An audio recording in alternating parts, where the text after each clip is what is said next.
Alunos do nono ano, espero que estejam todos bem. Eu sou o professor Alexandre de Geografia e sejam bem-vindos à continuidade da nossa última videoaula.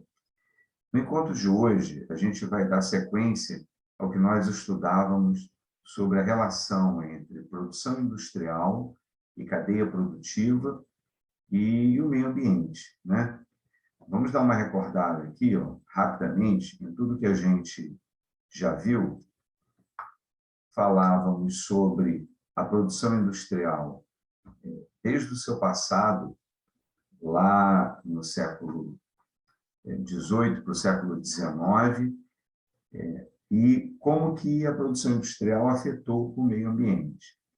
Como a produção começa no Reino Unido, sobretudo na Inglaterra, não se pode deixar de reconhecer que a Europa foi o continente que mais vem sofrendo ao longo dos tempos com essa questão ambiental ligada à produção da indústria, né?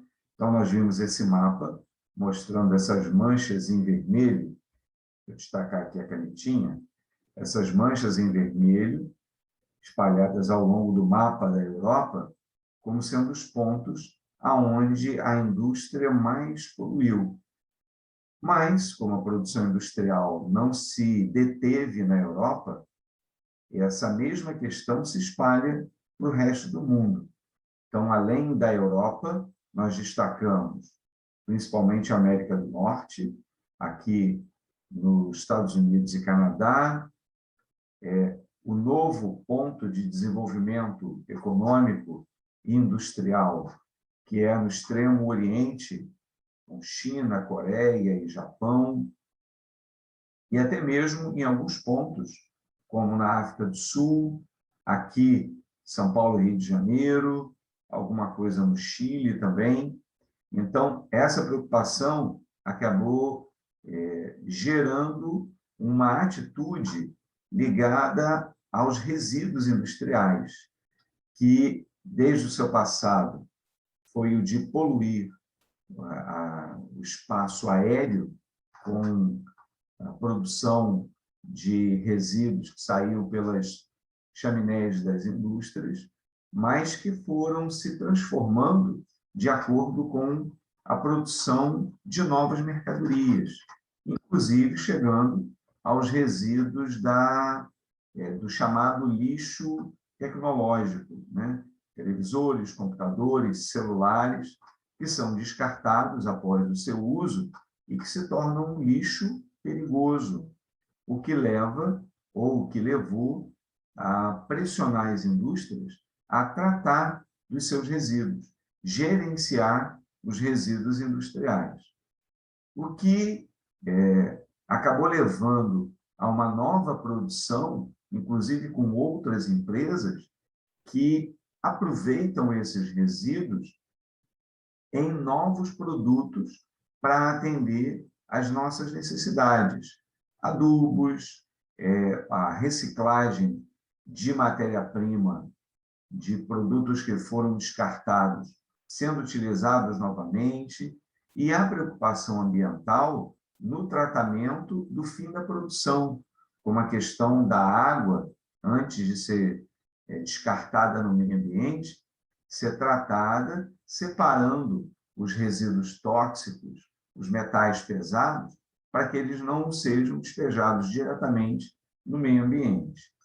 E toda essa preocupação, essa lógica de tratamento dos resíduos, ficou conhecida como gestão ambiental, que passa por não só a indústria, mas todas as outras áreas ligadas ao desenvolvimento da sociedade, que também são poluidoras.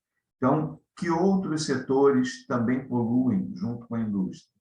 Então, nós vimos esse gráfico, a indústria tem uma parcela grande, mas não só ela, né?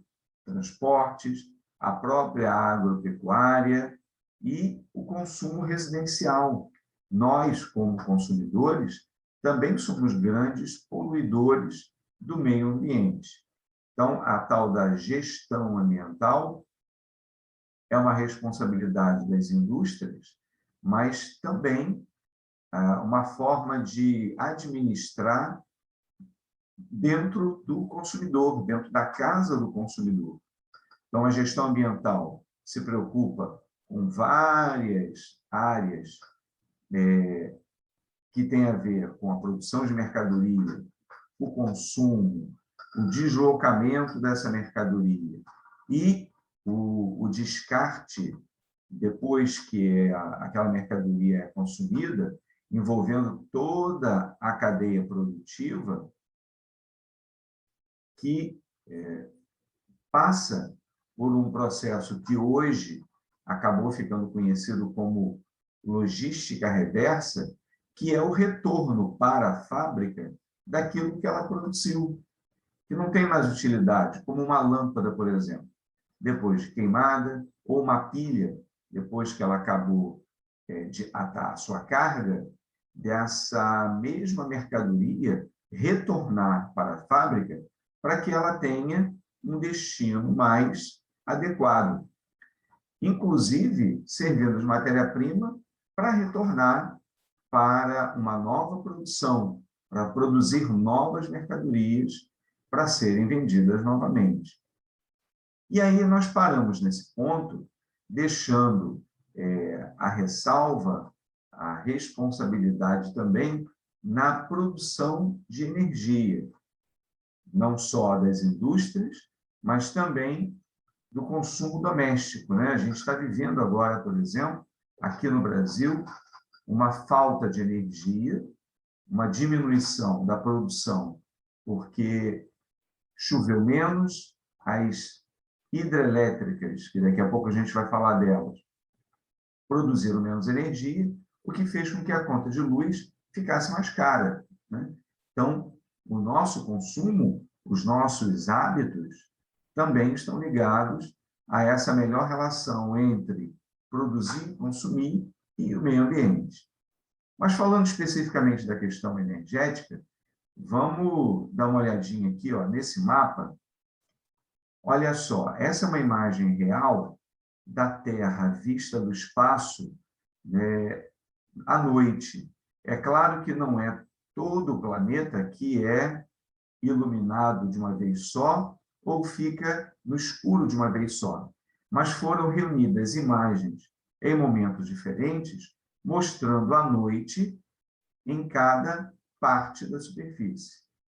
Todos esses pontos esbranquiçados que a gente consegue observar são aqueles que mais geram luminosidade. Gerando luminosidade, tem uma relação direta com o consumo de energia e a produção industrial.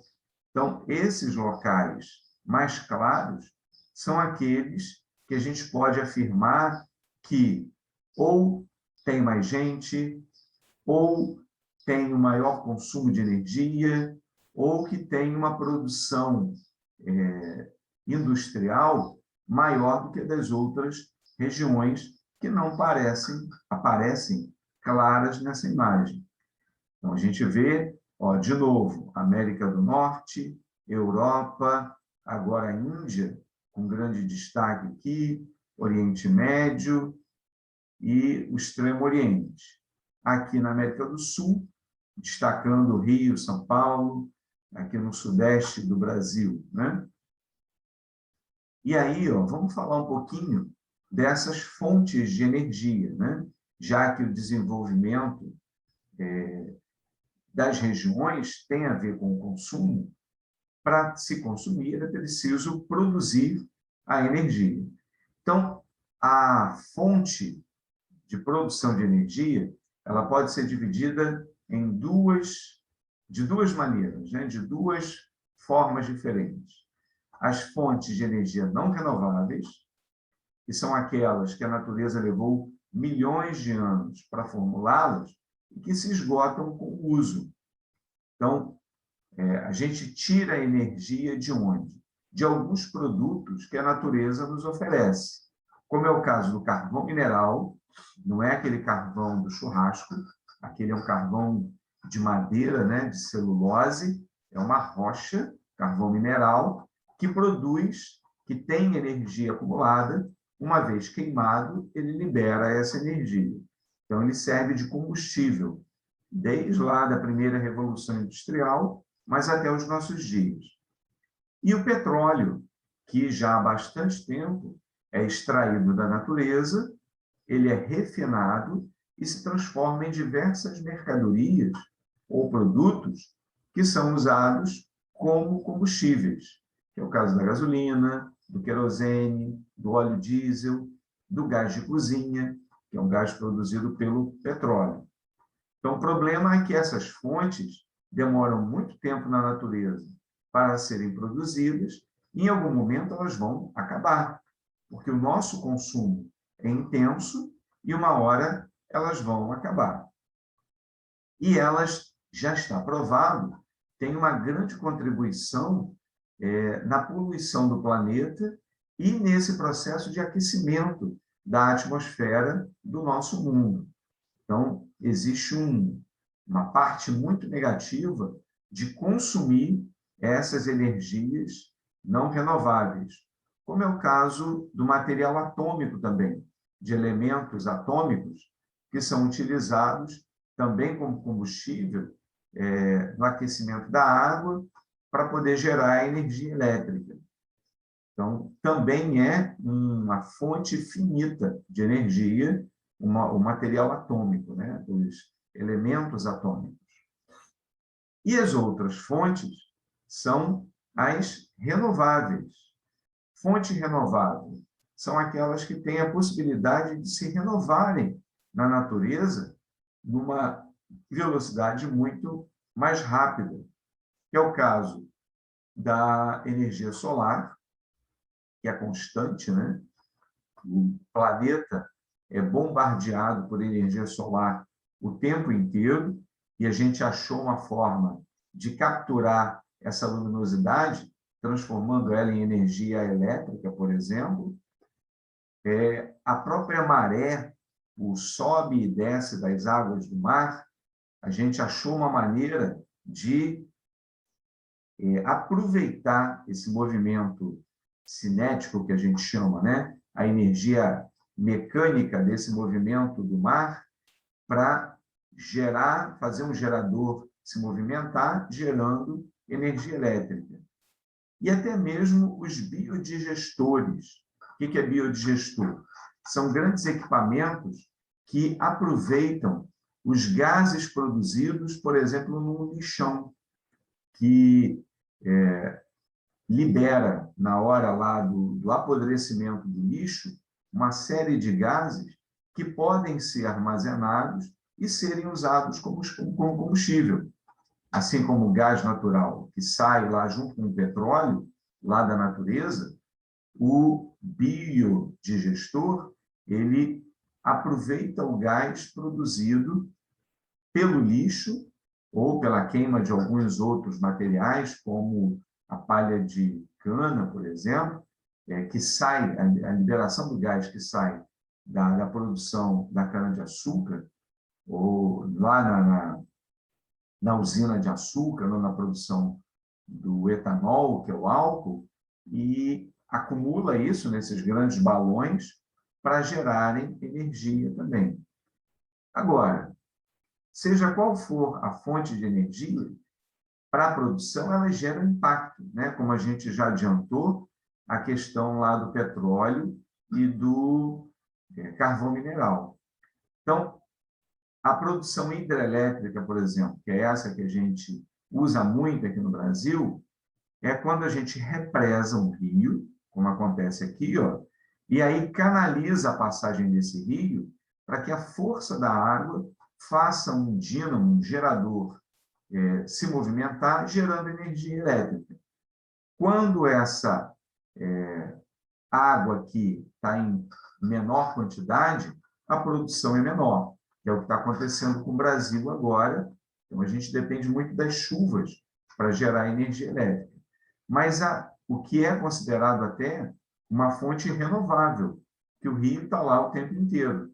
Mas isso também gera alguns impactos. como, por exemplo, a inundação de áreas muito grandes, né? E a extinção da vegetação, que morre quando é criada essa barragem e a água se acumula, a perda social, histórica e cultural, porque quando se forma o lago, a partir do represamento, cidades, às vezes, desaparecem, porque elas são tomadas pelas águas. Existe até um movimento chamado dos atingidos por barragens, pessoas que perderam sua identidade, suas casas, o local dos seus hábitos, para dar lugar a um grande lago criado pelas represas, pelas barragens.